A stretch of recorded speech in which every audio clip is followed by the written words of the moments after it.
Voy a empezar con esta. No sé si los demás tengan dudas. Ahí está el chat.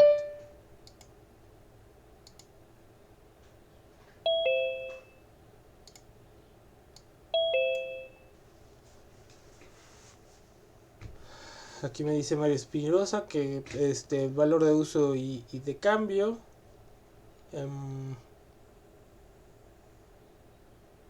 Pero ¿qué del valor de uso y de cambio? La definición, la diferencia, ¿qué? La definición, profe, más que nada. Ok.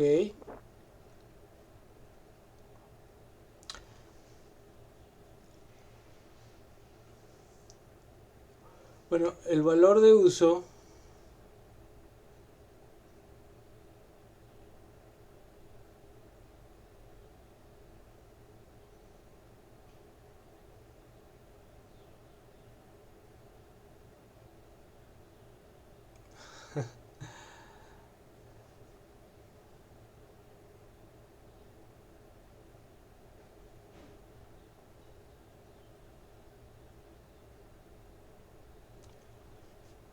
ok, a ver. Ahí hay varias preguntas. A ver. Entonces voy a empezar con el valor de uso. ¿Sí? Entonces, el valor de uso es una... Ok. Es una cualidad que tienen las mercancías de satisfacer necesidades específicas, ¿no? Entonces, el valor de uso es esa cualidad de las mercancías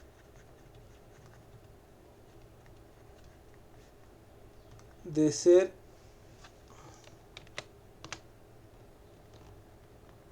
un objeto útil.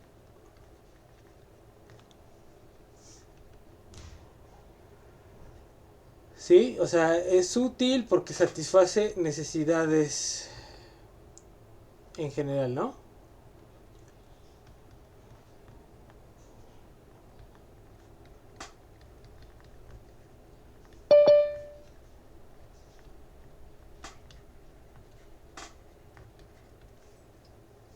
Necesidades humanas le ponemos.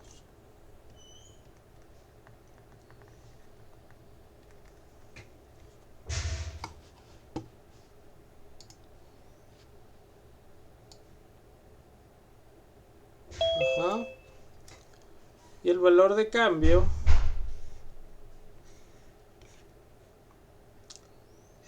se refiere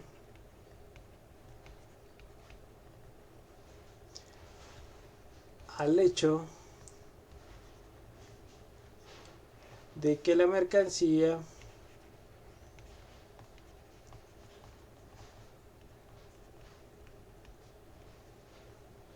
es un valor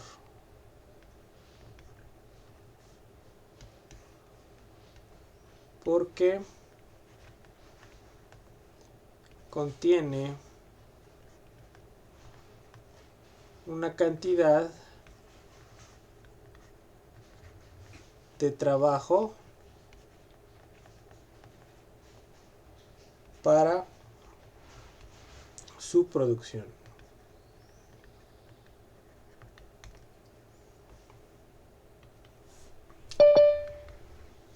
No sé si ahí quede claro. Esa sería la diferencia entre esos dos.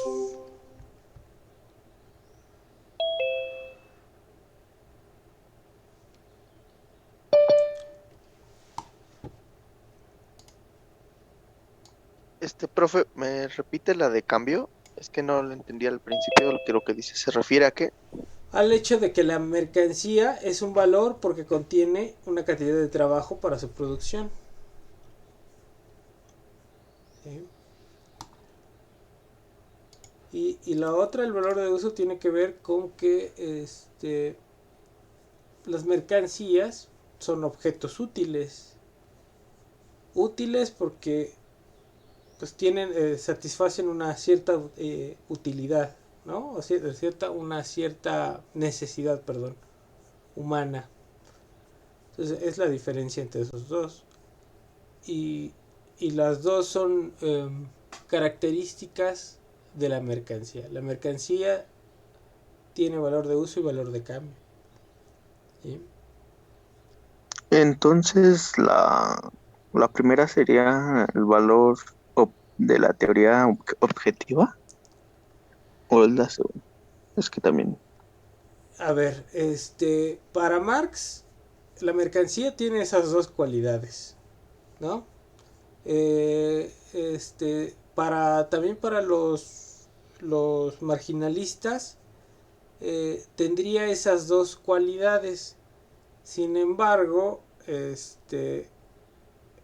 para ellos sería, por ejemplo, que el valor de la mercancía, en el caso de los eh, subjetivistas, el valor de la mercancía está determinado por la apreciación que tienen de los individuos eh, sobre la utilidad de la mercancía que les produce, ¿no? Y no tiene nada que ver, y tiene que ver con la escasez. Entonces, tiene que ver con la escasez, ¿no? El valor de una mercancía, la escasez y la utilidad. Para ellos hay valor de uso y valor de cambio. ¿Cómo se expresa el valor de cambio para los utilitaristas o los de la teoría subjetiva? Pues se expresa en cuánto vas a dar de esa mercancía, cuánto vas a intercambiar de mercancía por otra, ¿no? Pero el valor de la mercancía, la diferencia entre una y otra teoría tiene que ver en que en cómo están considerando el valor de la mercancía. ¿Sí? Esto es en Marx. ¿Sí? Entonces no sé si quede claro. O sea, es mucha la diferencia. En la teoría subjetiva, repito, el valor de una mercancía está definida por la escasez relativa de esa mercancía y su utilidad. En el caso de Marx, el valor de la mercancía está determinado por una condición social en su elaboración. ¿Sí? Entonces, esa es la diferencia. No sé si quede claro ahí. Sí, gracias. Sí. Ok. Luego hay una acá. A ver.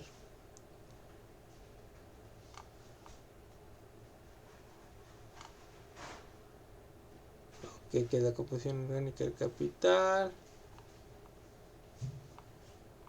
A ver. Dice.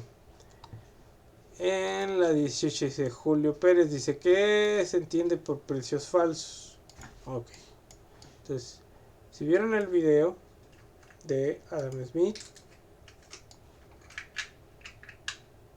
De Marshall, yo les puse un esquemita en donde él define lo que es el equilibrio parcial, ¿sí? Y el equilibrio parcial está determinado por en un determinado mercado por el precio que equilibra ese mercado, ¿sí? Entonces tenemos dos curvas, la de oferta y la de demanda, que aquí las estoy poniendo. Curva de oferta, la curva de oferta, la curva de demanda, ¿sí? Entonces, Marshall en la explicación del equilibrio parcial está suponiendo que quiere analizar cómo se da el equilibrio en un mercado específico.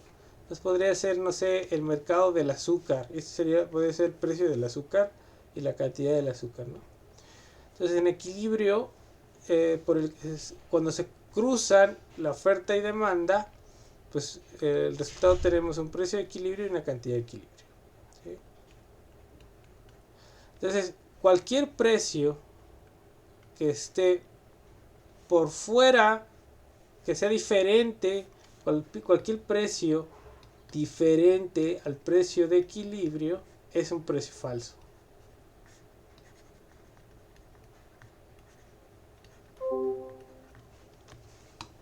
¿sí? Entonces no sé si quede claro eso. Sí, prof. O- Muchas gracias. ok. Luego definir el valor de uso y de cambio de una mercancía. Ese ya lo resolvieron, ya, eso Ok, era. ok. Profe, Luego, mándeme. profe, ¿cómo dijo que era el precio de equilibrio, el punto medio entre No, demanda y qué? no, pues, no sé si alcances a ver aquí el pizarrón. Sí, sí, sí. Pero El, la S, ¿cuál era? ¿Cuál es? A ver, otra vez ahí. Pregúntame, otra O vez. sea, era el precio de equilibrio, el punto medio entre las dos líneas. Una era demanda y ¿cuál era la otra, la de arriba? Esta es ¿La verde? la oferta, esta es la oferta, ¿no? Ah, ok. La curva Ok, de ok. oferta y la curva de demanda. No es el precio medio, es el precio que resulta de la intersección de la curva de oferta y la curva de demanda. Ese sería el precio de equilibrio en un mercado, por ejemplo, el del azúcar, suponiendo que las curvas de oferta y demanda tengan esa forma, ¿sí? Entonces, y el precio falso es cualquier precio que esté por encima o por debajo, que sea diferente al precio de equilibrio. Eh, ok. No sé si quede claro ahí.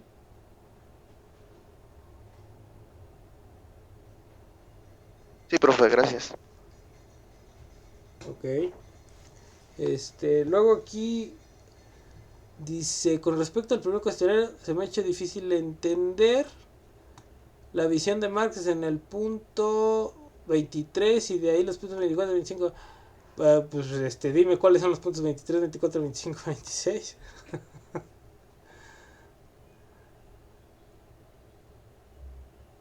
Pues los de la guía, bueno, el 23 dice, ¿cuál es la diferencia entre la visión de Marx y los clásicos respecto al valor de la mercancía? Ajá, El 24 dice, ¿qué es la tasa de explotación? ajá. El 25 es de qué forma se puede incrementar el plusvalor. El 26 dice qué es la tasa de ganancia y el 27 qué es la composición orgánica del capital. Ok, Esos no les entendí muy bien. pues aquí acabo de decir cuál es la diferencia entre el valor, entre la visión de los, digamos, entre la visión de los clásicos un poquitín. Bueno, vamos a ver. Entonces, la 23, ¿cuál es la diferencia entre la visión de los clásicos con respecto a qué? Perdón. Este, respecto al valor de la mercancía. Ok. O sea, para los clásicos, ellos hablan de que el precio de costo, el precio natural,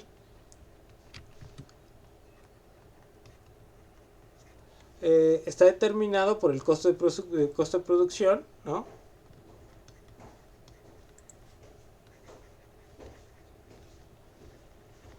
El costo de producción de las mercancías, ¿no? Ese es el precio natural.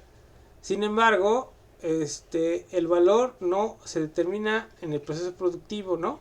Sino que estas mercancías lanzadas al mercado eh, van a tener este precio natural, se va a transformar en precio de mercado ya cuando se lance al mercado a través de el movimiento de las curvas de oferta y demanda. Entonces ellos hablan de precio natural y precio de mercado. Entonces, ¿cuál es la diferencia fundamental? Que para Marx el valor de la mercancía se determina dentro del proceso productivo, eh, considerando esta cuestión social de la técnica. Y para los clásicos el valor de la mercancía se determina en el mercado, ¿no? Además ahí la diferencia también radica en que los clásicos están asumiendo que el valor de una mercancía, el primario si quieren verlo, es el costo de producción, en donde ese costo de producción se asume que se le paga a cada factor su productividad, ¿no?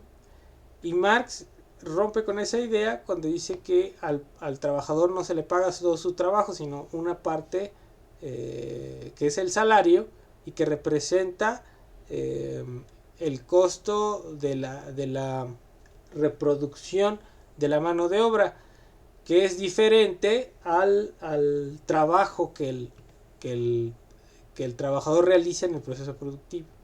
Entonces, esa sería la diferencia más o menos en términos de lo que es el valor, ¿no? En el caso de Marx, ese precio de producción ya contiene la ganancia, y en el caso de los clásicos no. El precio natural no contiene la ganancia, sino que la ganancia se obtiene por una diferencia entre el precio natural y el precio de mercado. Eso es. Entonces, más o menos es la diferencia. Entonces, no sé si quede clara ahí la cosa. Ahí va por ahí, ¿no? Luego vienen los puntos 24, 25, 26, 27. Ahorita vemos eso. Ok, a ver, entonces, no sé si quede claro eso, o más o menos, o qué onda. Sí, sí queda claro. Sí, Bueno, profe, sí. ¿Sí? Ok. Entonces, dice, luego Mario Humberto dice, no le entendí mucho sobre Adam Smith, como el precio baja y el producto aumenta con la especialización. Se trata de vender barato pero mucho. A ver. A ver.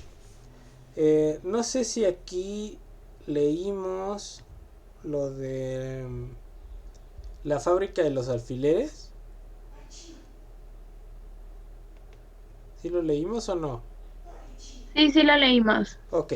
Entonces, ¿qué es lo que decía Adam Smith? Que si una persona se dedica a producir alfileres ella solita, pues una persona producirá, no sé, 20 alfileres al día, ¿sí? Entonces, la producción de una persona, la producción individual de una persona, de alfileres, la Q, lo voy a poner como producción, siempre se pone como Q, digamos es de 20 alfileres al día. Y de hecho lo menciona ahí. Sin embargo, dice, ¿qué pasa si tú vas diseccionando ese proceso de producción? ¿Sí? Y en lugar de que una persona haga todos los pasos de la producción, al diseccionar ese proceso de producción, tú lo que haces es dividir el proceso en actividades, y a cada actividad le pones un trabajador. Entonces ahí va a haber el trabajador que esté enderezando el alambre, el otro que lo esté cortando, otro que lo esté puliendo, otro que esté poniéndole la cabecita al alfiler, ¿sí? Bueno, entonces lo que dice Adam Smith, que en ese proceso de parcialización de las actividades, de división del trabajo en distintas fases, por el simple hecho de hacer eso y de que los trabajadores se especialicen en una actividad específica, con eso la productividad aumenta, ¿sí? Entonces, por ese simple hecho de dividir las actividades y especializar a cada uno de los trabajadores en distintas actividades, la producción va a aumentar. Entonces, ponía ahí el ejemplo que un trabajador creo que difícilmente haría, no sé, 2000 o 20 alfileres, pero ya con un proceso especializado, que por ejemplo el conjunto de trabajadores llegaría a producir el conjunto, no sé, 20,000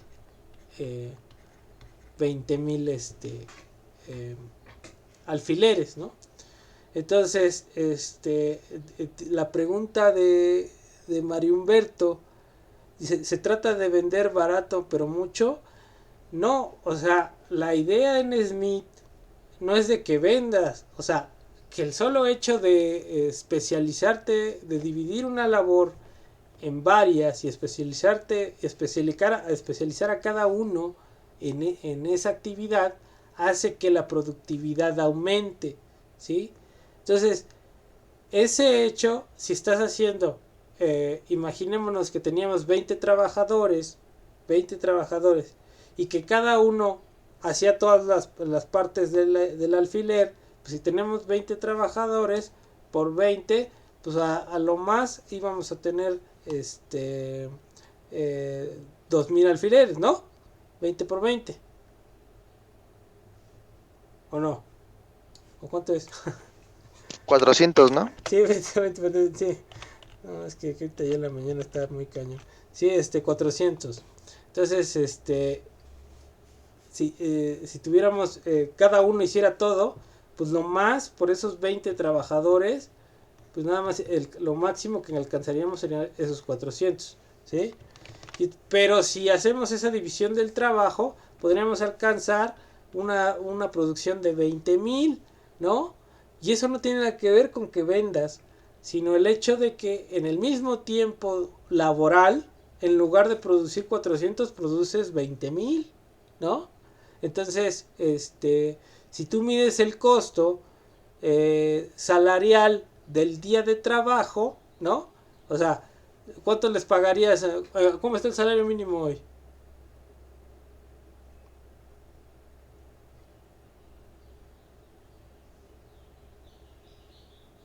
$120 y algo pesos, creo. Ok, Perdón. no, adelante. Yo tuve 141 Ok. 141, lo que sea, en ¿no? promedio, ya en todo el país. Ok, 141 el salario.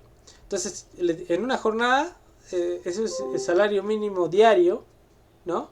Entonces le tienes que pagar 141 a los 20, ¿no? Entonces, ¿cuánto es eso? Aquí lo ponemos en la calculadora para no estar diciendo tontería. Entonces, es 141 por 20. O sea, pagarías 2,800 pesos. 2,800, 20 pesos. A esos 20 trabajadores, ¿no? Entonces, si no están especializados, nada más te producen 400. ¿Sí? Y en el caso de que estuvieran especializados, te producen 20,000. Y sigues pagando ¿cuánto? Los 400, ¿no? Entonces, la productividad en términos del costo, o el costo en términos de la productividad, el costo son los 2,800. Ahí acá estoy yo. O sea, aquí pagas 2,820 de los 20. Y acá abajo vas a pagar igual 2,820, ¿sí? Pero en el primer caso, sin especialización, tú tienes un costo de 2,820 entre 400 piezas. Y acá tienes un costo de 2,820 entre 20,000. ¿Cuánto sale el de arriba y cuánto sale el de abajo?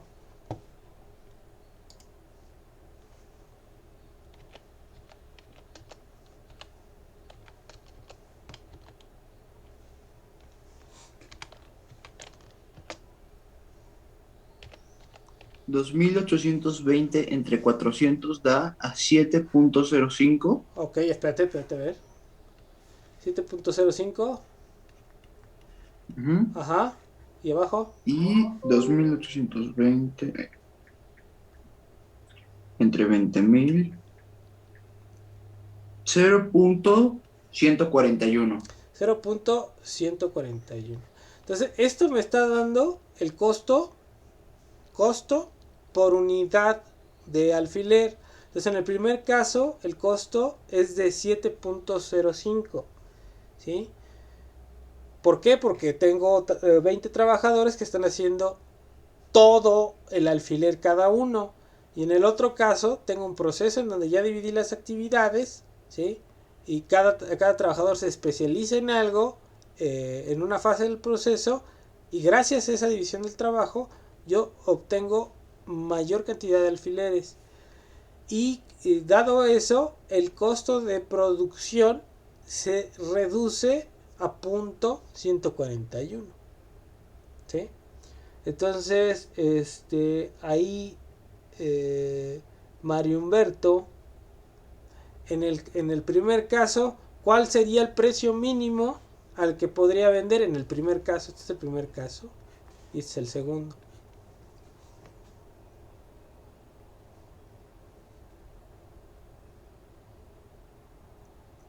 ¿Sí me escuchas, Mario Alberto? Sí, El- a 8 pesos, ¿no? Se podría decir. no, este es un precio y ahí tienes una ganancia, ¿no? Ah, Tendría que ser 7.05, ¿no? sí. O sea, considerando que el único costo de producción fuera el salario, este, el precio mínimo al que podrías vender sería 7.05, ¿no? Sin ganancia. Ujú. O sea, sin ganancia, porque supuestamente es precio de costo. Pero si otra empresa dividió esa actividad y tiene un costo de punto 141 y decidiera vender su mercancía, ¿a cuánto la podría vender esa empresa? Pues a casi 2 centavos. Casi 2 centavos, ¿no? Entonces, si la vendiera 2 centavos, obtendría una ganancia, fíjate, obtendría una ganancia y saca del mercado la otra, ¿no? Ujú. Entonces, ni siquiera es del hecho de vender, ¿no? Sino que la división del trabajo incrementa la productividad y como incrementa la productividad te reduce el costo. Oh, ya entendí. ¿Eh? Sí. Ok, va. Bueno. Ok. A ver, luego, Mario, ahorita vamos resolviendo estas y ya empezamos con Marx. Este, eh, ¿Cuál es el papel de la propiedad en el sistema económico? En los distintos modos de producción. A ver, ¿alguien se la sabe o no? ¿Puedes decirle una vez más, profe, repetirla? ¿Cuál es el papel de la propiedad en el sistema económico en los distintos modos de producción? Ok, creo que yo lo tengo, pero déjeme ver. Sí, pero ándale así nada más, hombre. Tampoco es específicamente. El papel de la propiedad, recuerdo que consistía Ajá. en tener, para un solo individuo o para ti, pues, tanto la mano de obra, el trabajo, Ujú, el bien para la producción, es decir, por ejemplo, para la cosecha tener el terreno ujú. para cosechar y en su y posteriormente, claro, tener el equipo necesario para acelerar o hacer más efectivo tu método de cosecha o de ¿cómo se llama? Sí, o de producciones. Híjole, es bien choro, Mario, me cae. Va a ser buen político. Ah, Digo, es Julio. Va a ser buen político. A ver,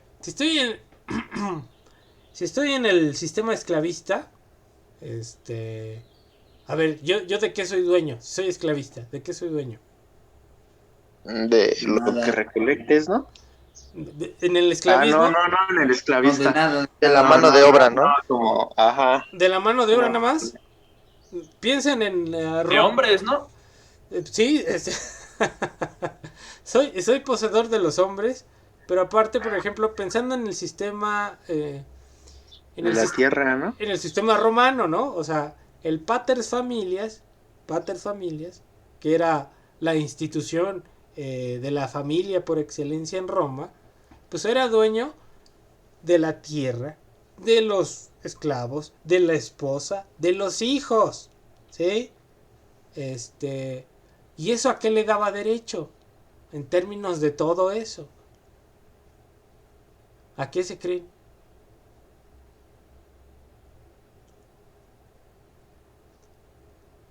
A ver, si eres dueño de la tierra, ¿a qué te da derecho? A lo que en ella se cultive, ¿no? a lo que salga de la tierra, ya eres dueño de eso, ¿no? Si eres dueño del esclavo, te da derecho a qué, a que seas dueño de qué, De su trabajo. de su trabajo o de lo que él haga, ¿no?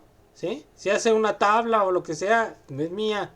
¿Por qué? Porque yo soy tu dueño y por, ¿cómo se llama? Por accesoriedad, ¿sí?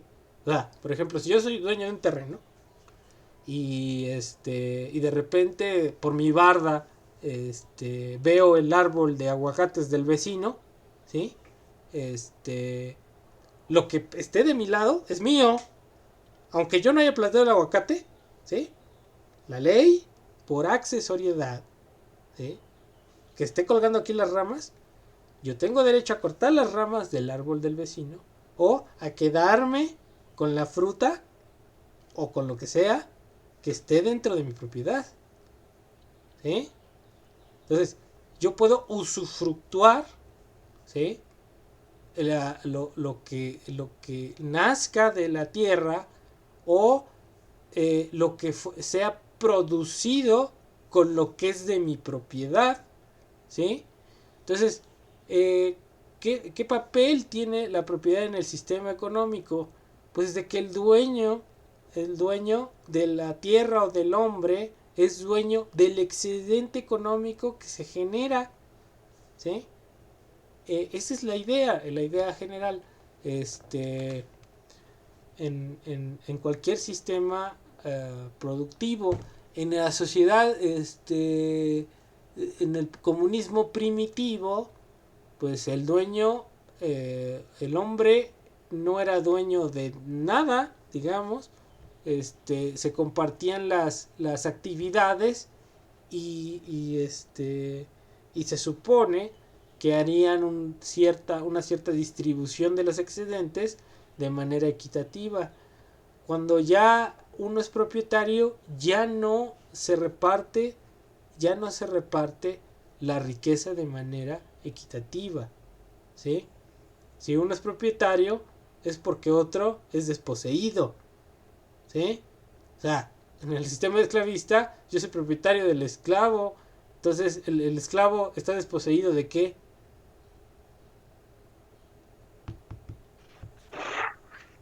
De su trabajo. Pues de su libertad, más que nada, ¿no? O sea, ni siquiera es dueño de sí mismo, ¿no? Entonces, en el sistema capitalista, el trabajador ya no es dueño de su trabajo, ¿sí? En el sistema esclavista, el trabajador no es dueño ni de sí, ¿sí? Entonces, o sea, ni de su vida es dueño, ¿sí? El esclavista podría decir, pelas, te mato y se acabó y ningún problema, ¿no? Como un animal de ¿cómo se llama? De consumo o en general. Entonces, esa es la idea. No es cualquier cosa, o sea, hay que pensar, digo, ustedes son politólogos, ¿sí? Em, ¿Por qué estamos nosotros en esta situación de pobreza? La pobreza existe por un problema de propiedad. Sencillo, sencillo. Por ejemplo, la gente que han ido al bordo de, ¿cómo se llama el que está por ahí por Iztapalapa? ¿Cómo se llama? Ay, ¿cómo se llama? Que ya está saliendo de la ciudad. A ver, recuérdenme ya, ¿cómo se llama? El borde de Xochaca. ¿Alguna vez han ido allá? No, profe. Bueno, No, yo tampoco. híjole, no, pues están muy poblerines igual que yo. Valoro mi vida para no ir a Iztapalapa. Ok, a ver, entonces, aquellas personas que llegaron al bordo, llegaron de paracaidistas, ¿no? Pues porque no tenían lugar donde vivir y pues digamos se prepararon de ese pedazo de tierra, ¿eh? Pero el problema del bordo es que, ahí pasa un río de agua negra, ¿no? Entonces, pues cuando se inunda, pues se han inundado sus casas, se echan a perder sus cosas, ¿no? ¿Por qué? Pues porque pues eran desposeídos, no tenían tierra, ¿no? No tenían dónde vivir en una mejor condición, ¿no? Entonces eso ha determinado una situación de cierto nivel de pobreza, ¿no? Entonces, una disposición, en este sistema estamos desposeídos de muchas cosas, de la tierra, de los medios de producción, ¿no? O sea, ¿a qué me refiero? Si no tienes un lugar para vivir, pues tienes que rentar. Y si no, ya empezando, fíjense, empezando por ahí, si no tienes un lugar para vivir, tienes que rentar. Entonces, para rentar, tienes que trabajar, ¿sí? Y si trabajas, pues muy difícil, estudias, ¿sí? Muy difícil, no imposible, ¿ok? Ya si te juntas con una muchacha o un muchacho y tienen chilpayates y lo que sea, pues más difícil, ¿sí? Entonces eso también es una cuestión que determina en un momento determinado la pobreza, ¿sí? Lo decía Ragnar Nurks y Myrdal por ahí en los 50. Es un proceso de causación circular degenerativa, ¿no? Decía, bueno, una familia pobre, ¿sí? Prolonga ese ciclo de la pobreza, porque los hijos van a ser pobres y si son pobres no van a estudiar, no van a tener, no van a generar capacidades competitivas si lo quieren ver y no van a poder salir de esa pobreza, ¿sí? Entonces ellos decían, los hijos van a ser pobres, van a ser ignorantes y lo que van a esperar es casarse, tener hijos y así se sigue, ¿no? Es una causación circular degenerativa. Entonces, pero es una cuestión que está determinada por el propio sistema económico y por la disposición, la propiedad. Por ejemplo, Claudio X González, que es famosísimo ahorita, pues es un junior, ¿no? Él no le costó, yo no sé cómo hayan, no me sé el cuento bien de cómo hayan generado su Kimberly Clark, ¿no? Pero lo que sea, es un junior que no le ha costado estar en donde está y que las rentas que obtiene son de una empresa que hizo su papi, ¿no? Entonces, en ese sentido, ¿qué limitaciones ha tenido este cuate? ¿Y cuánto le ha costado llegar a donde está? ¿No? O sea, si estás en esas cúpulas, a esos niveles, también hay tráfico de influencia, ¿sí? Entonces, el hecho de que seas rico te hace que estés con los más ricos, ¿no? Y eso te genera, digamos, estar en esos círculos, posees cierta información que otros no tienen, posees ciertos favores que otros no tienen, ¿sí? Por el hecho de estar ahí, ¿no? Sin hacer nada. Entonces, ¿por qué? Pues porque eres rico, ¿no? Entonces, aunque no tuviera la empresa Kimberly Clark, no dudo que tenga ahí propiedades inmobiliarias y por el hecho de tener una propiedad inmobiliaria puede cobrar una renta y vivir de eso, ¿no? Entonces, eso es fundamental en el sistema económico, ¿no? Entonces, no sé si quede claro, más allá de la cuestión académica, que es un concepto, que lo que les estoy preguntando, pues es una cuestión real, ¿sí? No sé si quede claro.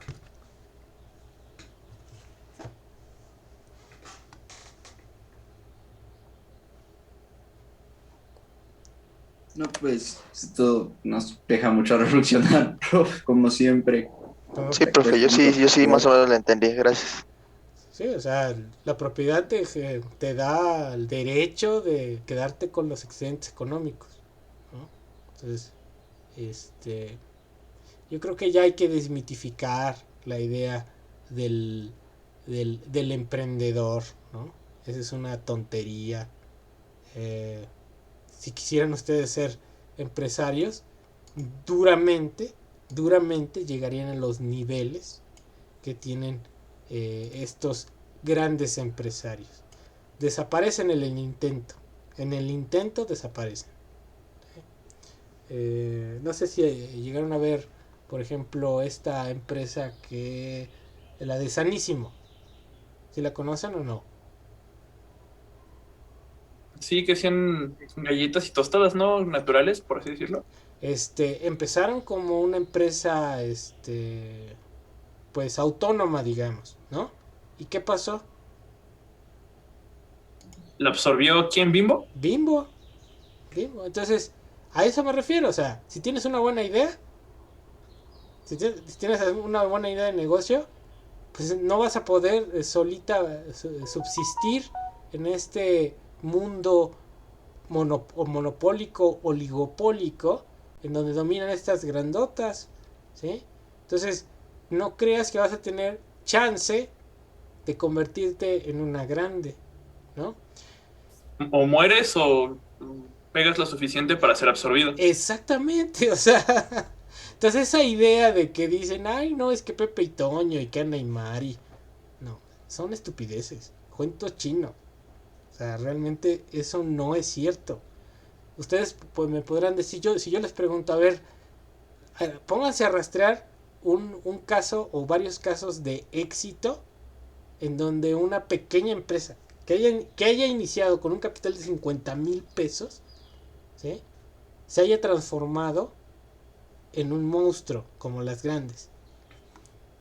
No hay, no hay, no hay. La gran empresa es gran empresa porque tiene capital, ¿sí? Entonces, eso siempre, siempre tengan en la cabeza. Esos cuentos chinos de que el microempresario, no, no, no. Entonces, bueno, esa es la idea. ¿Qué más? O vamos a ver lo de Marx. Prof, Mándame. pero, por ejemplo, rapidísimo, perdón, antes de que, para no quitarle tiempo al de la siguiente pregunta. En ese caso, ¿por qué existen los términos de empresa, microempresa, empresa mediana, Pymes y todo eso. Ah, times, no, o pymes? No sé. claro que Ya ni sé cómo se existe. dice porque luego me dicen, es que es times, y yo, es lo mismo. Mira, ahorita digo, pues no están para saberlo, pero yo estoy aquí para contarles, ¿no?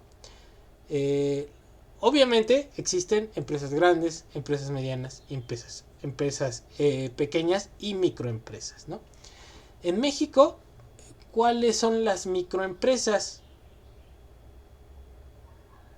¿No? Son la gente que vende tamales, son microempresarios.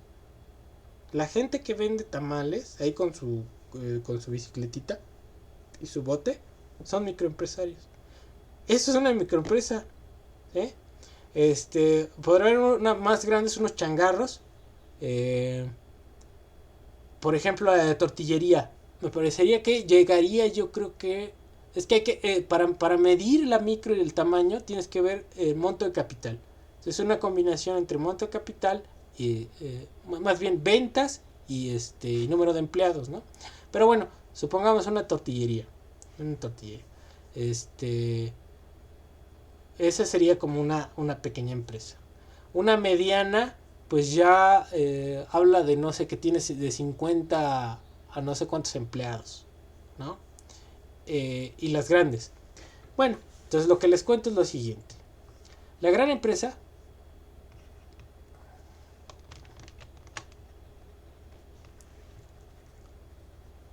es la que domina la producción.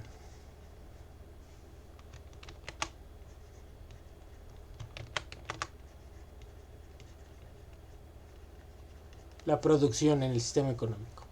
La mediana, puede ser que sea proveedora de ciertos insumos para la grande. Y hay unas pequeñas que darán insumos tanto para la mediana y para la grande, ¿sí? Pero este sistema está dominado por las grandes empresas. Este sistema no tiene sentido si no hay grandes empresas. La acumulación de capital en el sistema económico depende de la gran empresa. Y las otras medianas y pequeñas, pues están diría Silos Lavini. Silos Lavini es un economista italiano que estudió con Schumpeter, o Schumpeter dicen por ahí otros. Y él dice, a ver, las grandes empresas son lo fundamental en el sistema económico, y las pequeñas y medianas, dice, si quieren sobrevivir en el sistema económico, deben de ser satélites de la grande. ¿Y a qué se refiere con satélites de la grande? Pues que sean proveedoras a la grande, ¿no? Y dice, y si no, pues van a estar, ¿cómo se dice? Van a desaparecer. Si quieren competirle a la grande, están pelas, ¿no?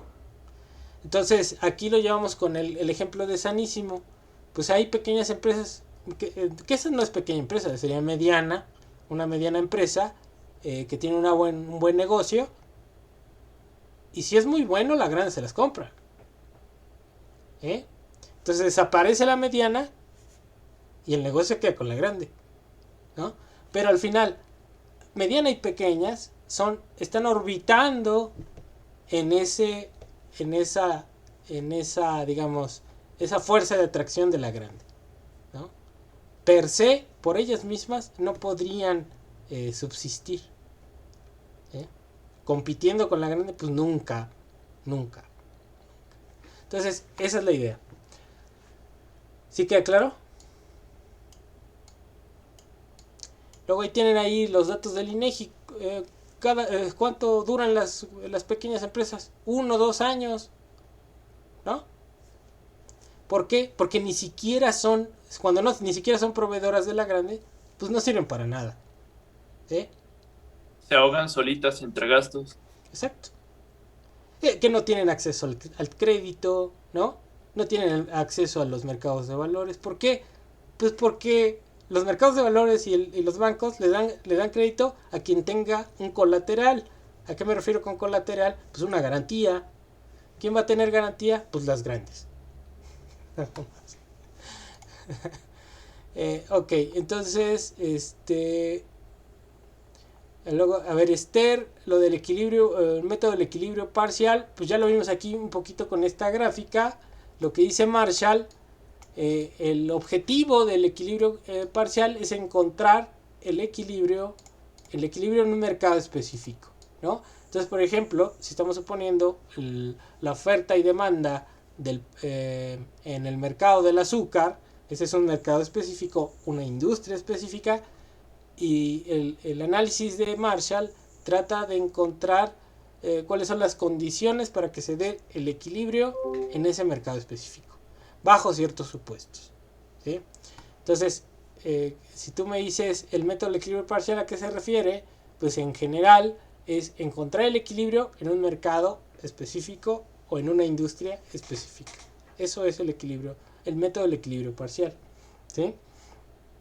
¿Qué supone? Pues ciertas variables fijas, ¿no? Como la tecnología, como los gustos, ¿no? Como el precio de otros bienes, ¿sí? O sea, la demanda del azúcar no solamente depende del precio del azúcar, sino depende, por ejemplo, del precio de la stevia, pero cuando haces el análisis del equilibrio parcial, supones que no varía el precio de la stevia. Y si no varía, pues lo que importa nada más es el precio del azúcar, ¿no? Entonces, tratas de encontrar esos equilibrios en esos mercados específicos, suponiendo que ciertas variables no se mueven. El precio de otros bienes, la tecnología, los gustos de la gente, etc, etc, etc. Entonces, no sé si queda claro ahí, Esther. Sí, todo bien. Bueno, entonces, Profe, mándeme. y ya que estamos con el equilibrio parcial, ¿cuál sería su diferencia con el equilibrio general? Bueno, en el equilibrio general, pues ya lo que tratas de buscar es encontrar el sistema de precios de todos los mercados, pero de manera simultánea, ¿sí? Entonces ahí ya supones que hay ciertas relaciones, por ejemplo, el precio de las llantas no solamente depende del costo de la producción de las llantas, sino depende, por ejemplo, depende, por ejemplo, del precio del petróleo.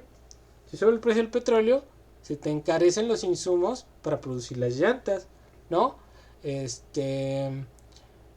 si se encarece el precio de las llantas, podría subir un poco el precio de los coches, ¿no? Entonces la cadenita. Entonces necesitas encontrar esos precios que en ese sistema de relaciones consiguen el equilibrio en los distintos mercados, ¿sí? A ver, Julio, ¿qué pasó? Quería hacer una pregunta rápido, por favor, ¿qué dice esto de el alza de precios, por ejemplo, en el petróleo? Usted sabe, ya como siempre, ya comenzaron contra el Obrador, que son bien altivos los de oposición. Digo, a ver, yo sé que tiene errores el señor, pero no se me hizo tan mala idea. Yo sé, también soy ambientalista, estoy pues, en contra de varias cosas del petróleo, del uso del petróleo, pero creo que fue un acierto todavía comprar esa refinería, debido a que la demanda no va a desaparecer de un día para otro. Va a ir pues desapareciendo a la larga cuando surjan tecnologías verdes y sustentables que pues por ejemplo en la movilidad creo que todavía falta mucho para que se introduzca un modelo único de producción de un motor que no consuma tanto combustible o que en su defecto ya no depende del combustible. Sin embargo, no sé si esto podría hasta ser considerado como un ejemplo, no sé, tal vez marginal o de aumento de la utilidad. No sé usted cómo lo podría considerar. Pero a ver, ¿cómo de la utilidad? A ver. A ver, explícate un poquito más. Bueno, de la utilidad. Mejor dicho, ¿cómo decirlo? ¿Con qué palabra?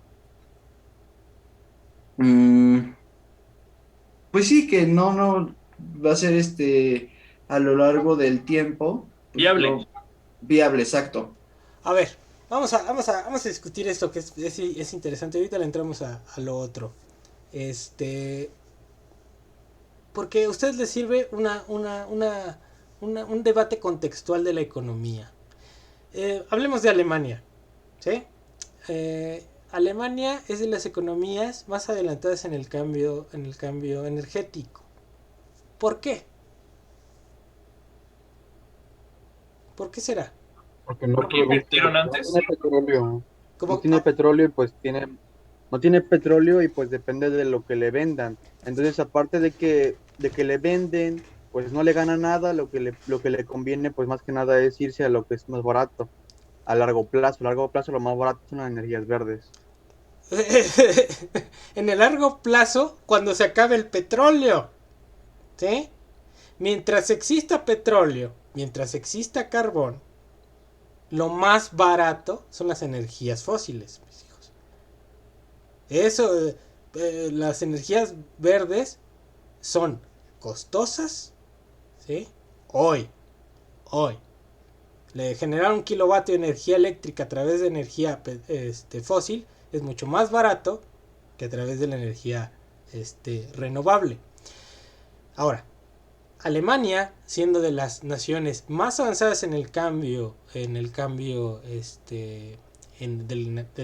paradigma energético por su necesidad, porque no tiene recursos naturales, ¿sí? ¿Depende de qué? Depende del gas y depende del carbón. Ellos han desarrollado, por ejemplo, en Europa, todo eso es lo de las turbinas eólicas en el mar, en el Báltico. Pero eso es intermitente. Cuando no hay viento no hay energía, pelas. ¿Qué haces cuando no hay viento no hay energía? Pues tienes que usar el carbón. Carbón y gas que obtiene de la Unión Soviética, ¿sí? Ahora, un 30% de la energía que genera Alemania es base energía fósil. Lo que tratan de hacer ahorita, por ejemplo, es investigar otras energías tipo nuclear, ¿no? Y en eso se han tardado 30 años para ver si pueden compensar ese déficit que tienen, ¿sí? Entonces, lo que dice Julio, ahora, estas economías, ¿cómo han llegado a esa transición? Pues han tenido que utilizar la energía fósil, no ha sido de la noche a la mañana. Que sea más barato en el largo plazo, no lo sé. Las celdas solares, después para reciclarlas, creo que sale más caro reciclar o es muy contaminante los residuos de esas celdas solares, por ejemplo, que duran 30 años, pero también es un problema. Entonces, hay beneficios, puede haber beneficios de ciertas energías. En el caso de Alemania, y repito, el caso de Alemania, no tienen sol, ¿no? Entonces tienes tecnología de celdas solares y no tienes sol. ¿Qué han hecho? En Marruecos, ¿sí? Por África han desarrollado parques solares. ¿Por qué? Pues porque en África sí hay sol, lo que no hay es capital, ¿no? Y esas fábricas, esos parques solares, pues van a alimentar a Europa de energía eléctrica, ¿sí? Pero al final es lo que les digo, o sea, son recursos naturales, ¿sí? Como dice Julio, ¿sí? A ver, ¿todos tenemos carros eléctricos hoy? No. Pues sería una estupidez hacer energía eléctrica, ¿no? ¿Cuánto sale un carro eléctrico? Sale más caro que uno convencional. La batería, si se te descompone la batería, 100 Como mil un millón y medio, como Sí. un millón y medio de pesos. Tienes que cambiar el carro, ¿no? Están locos, ¿no? O sea, eso no va a pasar aquí en el corto plazo. Ni en Estados Unidos. ¿No? Los gringos usan sus camionetotas de gasolina de 40 cilindros. Exactamente, también entra ese aspecto cultural que aquí en México y en Estados Unidos les encanta los motores, vaya, que queman mucha gasolina, mucho diésel y va a tardar mucho en eso, en cambiar. Entonces, a ver, tiene razón. A ver, ¿es rentable producir petróleo? ¿Sí o no? Sí, Pues claro que sí. Los países árabes porque son riquísimos gracias al petróleo. De eso también, vive. también, profe, aparte de la propia gasolina y todo eso, una refinería no solamente produce No, pues gasolinas, también produce plásticos, produce, bueno, ¿cómo se llama esto? sí, todos, Aquello todos. que, No muchas Los cosas, aquello derivados. que necesitan, sí, los derivados, ¿cómo se llama? Después las petroquímicas se encargan con los productos que hacen las refinerías, hacen muchos productos, etcétera. Claro, y eso, fíjense, tú puedes industrializar, puedes generar empleo, ¿sí? Puedes generar empleo. Ahora, la pregunta aquí es, si tú eres dueño del petróleo, ¿sí? ¿Por qué se los vas a dejar a las empresas extranjeras? ¿Sí? Bolivia, litio. Lo que sea, ¿por qué se los vas a dejar? El hecho de dejarlo es compartir la renta petrolera, ¿no? ¿Para qué? A ver, las mineras canadienses, todas las malditas mineras que llegan aquí y que pagan salarios bajísimos, que se mueren los mineros, que no dan ninguna prestación, ¿sí? ¿Dónde está la plata? ¿Dónde está el oro? ¿Dónde está? No dejan nada, no pagan impuestos. Ahí tienen a las mineras ahí sacando ahí controversias internacionales porque el gobierno les quiere cobrar lo que legítimamente le tienen que pagar. Entonces, no, hay que repensar esto, digo, piensen bien cómo está la cosa, pero estamos viviendo ahorita una de mentiras, ¿no? Y estupideces. Entonces, por lo mismo, la propiedad, somos propietarios de recursos naturales, ¿sí? ¿Por qué se los vas a dejar a otros? No tiene lógica, no tiene lógica. Y que digan estos comentócratas que no es rentable. ¿Cómo no va a ser rentable? Si hay demanda para energías petroleras, hay demanda para insumos del petróleo, toda la ropa que usamos pues es hecha con sintética. O sea, no me frieguen, ¿no? Todos los plásticos que tienen los coches, todo, pues es hecho de petróleo. Entonces, ¿cómo dicen que no es rentable? ¿No? Entonces tratar de venderle, o tratar de taparle el ojo al macho, ¿no? Efectivamente, ¿no? Ahorita es mucho más barato y seguirá siendo mucho más barato tener petróleo. Ahora, Latinoamérica está llena de recursos naturales. Ahí está Venezuela, todos nosotros todavía tenemos petróleo, el litio en Bolivia, el litio aquí en Sonora. Sí, Sonora, Chihuahua, yo no me acuerdo, pero aquí Sonora. está. ¿Sí? Entonces, que le vendan, que le den atolito a otros tontos. Yo creo que lo importante es entender cómo funciona la economía. Una economía funciona con base en el costo. Entonces, si es más barata la energía petrolera, te la vas a acabar. Y ahora, para hacer una transición energética, pues tienes que ver cómo la financias. Y la mejor forma de financiar una transición energética sería con los ingresos petroleros, ¿sí? Pero no compartiendo la renta. Mejor te endeudas para comprar una refinería como lo hizo Andrés Manuel y de ahí sacas después para financiar tu transición energética, ¿sí? Entonces, estos cuates dicen, no, pues te endeudas para... dejas a la inversión extranjera directa que venga y desarrolle todo. ¿Y después qué? ¿No? Después te endeudas para rescatarla. Después te endeudas para rescatarla. Tienes que pagar, por ejemplo, tienes que pagar por la producción porque no es tuya, ¿no? Entonces, no. No se vayan con esos choros, neoliberales, ¿no? Ahora sí que muy obradorista, pero es culpa del neoliberalismo y de la oposición. A ver, no es que... A ver, Julio, fíjate. Yo la crítica del neoliberalismo... A ver, ¿el neoliberalismo es malo o bueno? No podría decir eso. Simplemente hay que ver los resultados. El modelo liberal se aplica en 80 y sigue ahorita. El Telecan que tenemos ahorita con Andrés Manuel sigue siendo neoliberal.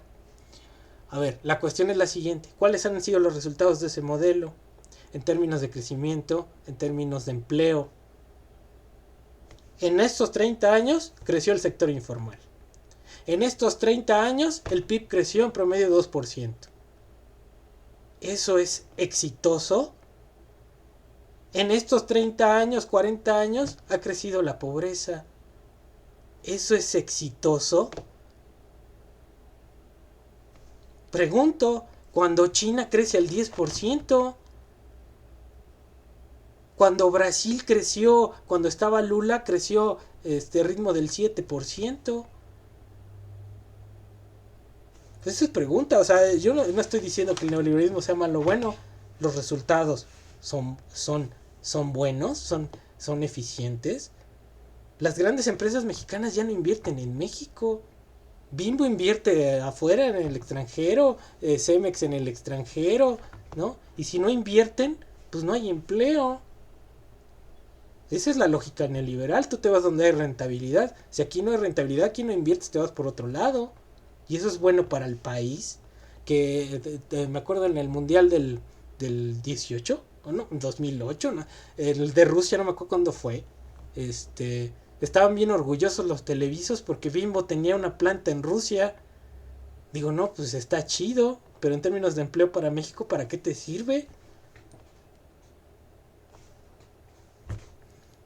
¿No? O sea, no pagan impuestos, no dan empleo, pagan salarios de la fregada. ¿Sí? ¿Eso es bueno? Con sus resultados de crecimiento tan mediocres. ¿Qué empresarios de aquí son los que puedan jalar un proceso de transformación? Si produces pan, si produce cemento, son mineros. ¿Dónde tenemos un Elliot Musk ahorita que está de moda? ¿Dónde tenemos un Steve Jobs? ¿Dónde tenemos una industria automotriz dirigida por un empresario competitivo, exitoso, innovador? Eso es un fracaso.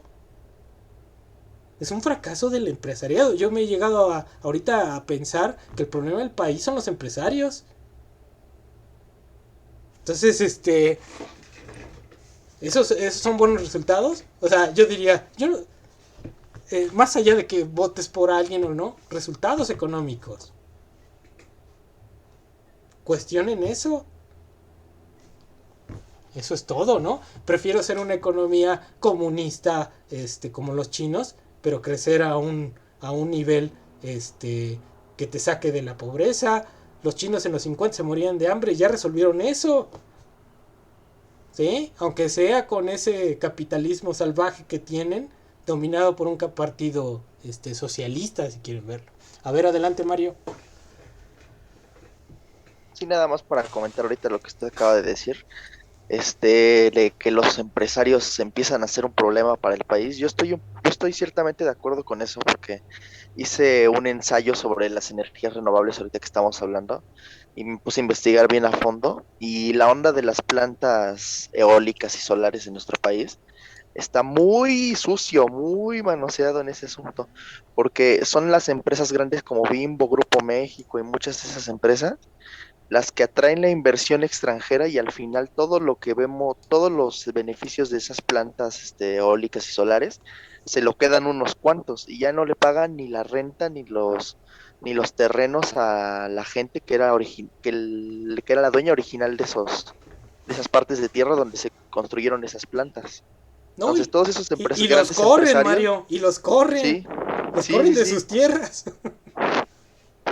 Primero les dicen que les van a pagar y luego se venden entre ellos los contratos de propiedad para deslindarse y decir, no, no es conmigo, es con él, y bueno, está muy sucio.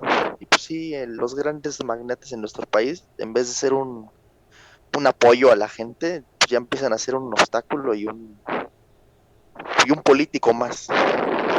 Pues sí, pero al final, o sea, piensen en esto. ¿Qué producto mexicano, ¿sí?, de alta tecnología tenemos ahorita que compita con los productos? Bueno, ya ni el acero, carajo. El acero es más barato con los chinos, ¿sí? Entonces, no me digan que el problema del costo del acero tiene que ver con el costo salarial. No, es un problema de que estos empresarios no invierten en nuevas tecnologías. Ahorita lo acabamos de ver con este ejemplo de Adam Smith, ¿sí? La mejor tecnología te ayuda a disminuir costos. Pero estos cuates ni siquiera hacen eso, ¿sí? Ni siquiera. Adelante. No sé si usted sabe, bueno, de seguro lo sabe, de el reciente acuerdo que se hizo con China en Asia, que es también como una especie de acuerdo de libre comercio, no me acuerdo bien del nombre, pero que bueno, ahora sí que sus El tratado reglas, transasiático, ¿no? ándale, el transasiático, incluía la transferencia de tecnología, y había países de Asia que no tenían tecnología, actualmente no tienen tecnología como la tiene de Corea, Japón, China, y van a incluir la transferencia de tecnología en sus acuerdos, cosa que acá en Norteamérica nunca se hizo, y creo que así como vamos, nunca se va a hacer. Lo que necesitamos es de verdad esa transferencia de tecnología, bueno, tal vez no transferencia, vaya a desarrollar tecnología si es que no hay o si es que no se transfiere para pues poder ahora sí innovar y reducir costos, ganar más, y todas las ventajas que trae el desarrollo de tecnología. Eso es algo muy interesante se va a ver en unos años que esos países que no tienen tecnología y que no son tan ricos, en unos años van a ser más ricos que nosotros solamente por esa transferencia de tecnología. Pero fíjate ahí, Leonardo, ¿quiénes son los que no quieren la transferencia tecnológica? Mm, Pues los que la poseen ahorita, ¿no? Los que le sacan bueno, ventaja ahorita. los que pueden pagarla. Los gringos en este tratado que hicieron firmar, Sí, también. ahí especifica que hay que respetar la propiedad intelectual, ¿no? Sí, sí. Los chinos, los chinos. Por eso yo siempre repito esto y les digo, vean los indicadores económicos, no le crean a nadie, vean los malditos indicadores. ¿Qué indicadores yo vería? Crecimiento e inversión. ¿Sí? Crecimiento e inversión. Si yo veo los indicadores de China, la inversión está la inversión. Como porcentaje del PIB, está como el 45%. 45%. Y esa inversión entre pública y privada. No, aquí no llegamos a eso. ¿No? Bueno, a lo que voy. Los chinos. Aquí está, perdón, profe. Ajá. Aquí está lo del tratado que decía Leo. Es la cúpula de Pekín o el Indo-Pacífico. Se unieron los mejores de Asia con los más bajos de Asia para producir tecnología en el circuito. Es Vietnam, Singapur, Indonesia, Malasia, Tailandia, Filipinas, Myanmar, Brunei, Laos, Camboya, y se unieron Japón, Australia, Corea del Sur y Nueva Zelanda. Todos ellos van a compartir ¿cómo se llama? Todos los beneficios de estas tecnologías que se desarrollan a lo largo. Obviamente, igual como acá hubo muchos descalabros, pues, jugadas sucias, pero que increíblemente, en una dicen jugada espectacular ahorita aquí en Alemania, Perú y México están en la lista de países invitados a pertenecer a. Pues te digo, eso es bueno, pero te digo, por ejemplo, ¿cómo se hizo de tecnología? ¿Quién es de la nación más competitiva hoy en términos de exportaciones tecnológicas? China. China. Y en los 50 estaba peor que nosotros. ¿Sí? ¿Cómo le hizo? Aceptando inversión extranjera, pero con una política pública industrial inteligente que decía, a ver, tú quieres venir acá, aquí va a haber salarios bajos, aquí hay rentabilidad de tanto, ¿sí? Si ven, pon tu planta, pero en 5 años eso es de papá Estado, ¿sí? ¿Le entra sí o no? Y los empresarios gringos y de todos lados, sí, cómo no, ¿por qué? Porque es rentable, ¿no? Y de todas maneras hubo un proceso de transferencia tecnológica, pero obligada por el Estado chino, ¿sí? Obligada por el Estado chino. Ajá. Entonces, aquí en el neoliberalismo fue así, éntrale compadre, así sin nada, ¿no? Aquí hay una rentabilidad por la sola diferencia salarial, ¿sí? ¿A cómo está la hora ya? $15. ¿Aquí cuánto pagan? ¿Cuánto me dijeron? 140 pesos, ¿no? Esa simple diferencia es garantía de una rentabilidad. Y con esa diferencia tú podrías negociar algo, ¿sí? Pero no lo hicieron, o sea, les importa un carajo la gente y les importa un carajo el desarrollo industrial del país. Más bien, pues no les importa, ¿no? O sea, que vengan las empresas y que hagan aquí lo que quieran. Y esa política nos ha llevado a que no tengamos ninguna industria nacional. No tenemos nada. No tenemos ningún producto insignia mexicano que se venda en el extranjero. Dicen, ay, exportamos muchos coches. Sí, pero importamos más que lo que exportamos. Entonces, ¿de qué nos sirve? ¿No? Y exportamos coches que no son mexicanos. Lo único que tienen de mexicano es la mano de obra. Pero de ahí en fuera todo es extranjero. Entonces, ¿qué tenemos? Entonces, cuando me dice Julio, ay, es que el neoliberalismo, pues no es que sea el neoliberalismo, pero los resultados hablan por sí mismos. No tenemos nada. Seguimos como en la década de los 50, hasta peor. ¿Sí? Seguimos con un déficit externo, que compramos más de lo que vendemos. Tenemos una deuda externa más alta, ¿no? Entonces, ¿cuál es el beneficio? ¿Cuáles son los resultados? ¿Sí? Eso es lo que yo quiero que vean. Entonces, pues ya se acabó la clase, chavos. Aquí puros choros. Nos vemos el lunes con más para resolver las dudas. No sé si tengan alguna otra cosa. Pues seguro va a haber más dudas conforme vayan avanzando. Además, somos muy poquitos, yo creo. Faltarán más personas que entren a la siguiente. Va a haber más dudas, seguro. Sí, y bueno, pues aquí me quedo. Digo, ya nos metimos en otro chisme que no eran necesariamente las respuestas de la clase. Pero pues sí hay que dar contexto, porque si no también esto se descontextualiza de la realidad, ¿no? Entonces, Sí. Vamos a ver, ¿no? Vamos a ver cómo seguimos. Entonces, yo espero que ya tengan, ya quedamos, ¿no? Ya cuando van a entregar el cuestionario, yo con eso les califico y pues de aquí, pues si quieren, nos seguimos así el lunes, el miércoles, vamos viendo. Profe, Mándeme. una preguntita por ahí. Es que se me olvidó qué día se entrega el cuestionario, no lo anoté. Pues yo tampoco, yo tampoco, pero Le pregunté a los compañeros, si no, no se preocupe. no, no, para ponerlo de una vez, ahorita quedamos, quedamos que era, me parece que antes de empezar lo de exámenes, creo que era el 17 de julio. 17, está bien. 17 de julio. Entonces, esa es la fecha límite. Entonces, de aquí a allá, pues vamos revisando esto. Y si quieren ver el otro contenido, pues lo revisamos. Pero sí vean los videos, ingratos, porque me traen dudas que están ahí en los videos. Entonces, revísanlos bien. Traigan dudas más específicas.